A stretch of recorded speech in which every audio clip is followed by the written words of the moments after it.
I did not cry when my mother died. She was sick for too long. बल्कि एक दफ़ा coma में थी तो मैं दुल्हन के साथ गया शिफा में, तो वो कोमा सेमी ग्राउंड मैं माना रोता धुंधा जा खुदा दे वास्ते ठीक हो जाओ या फौत हो जाओ। तो कहती शाह जी कोई हया करे, वो सुनने थी। मैं क्या मैं दिलों के आ रहे हैं। जब ये we all have to die, accept it. But my father died in 5 seconds. Put his head back and he did.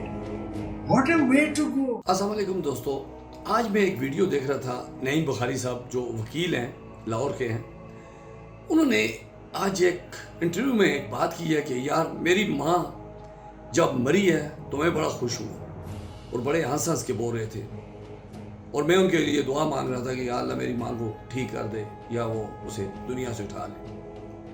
बातें दोनों ने जो की हैं और 2 साल से उनकी माँ कोमा में थी। बात करने का कहते हैं ना, इंसान जब बहुत ज़्यादा पढ़ के ना शैतानियत में चला जाता है तो ज़्यादा इल्म भी कहते हैं ना, बहुत ज़्यादा इल्म भी इंसान को बर्बाद कर देता है।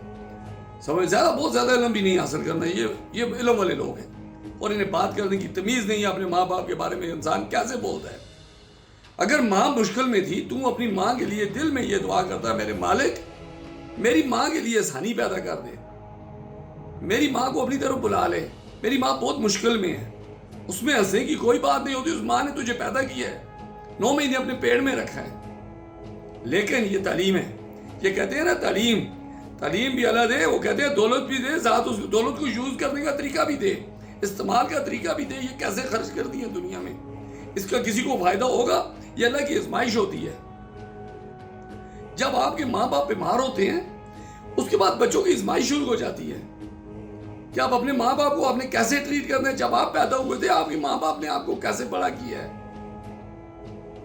आपको कैसे उंगली पकड़ के चलना सिखाया है। जब आपकी मुश्किल होती है आपकी माँ बाप भी एक स्टेज पे वही बच्चे बन जाते हैं जब आप बच्चे थे।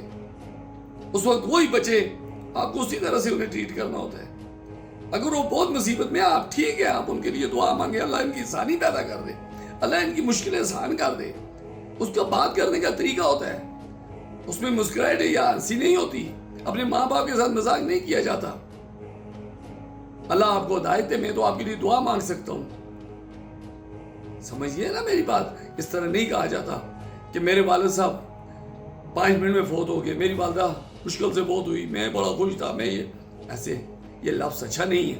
इसी लफ्ज़ को तरीके से बयान करें तो वो ही लफ्ज़ अच्छा लगता है। ठीक है जी। अगर आपकी वालदा मुश्किल में थी, आप ये कह देते मैंने दुआ की थी अल्लाह पाक उनके लिए आसानियाँ पैदा करे और अल्लाह अगर वो ठीक नहीं हो सकती अल्लाह उनकी मुश्किल आसान कर दे। तरीका बात करने का है। आप तो वेल एजुकेटेड लोग हैं, आप तो लोगों को सिखाएं किस तरह बात की जाती है। Bless you.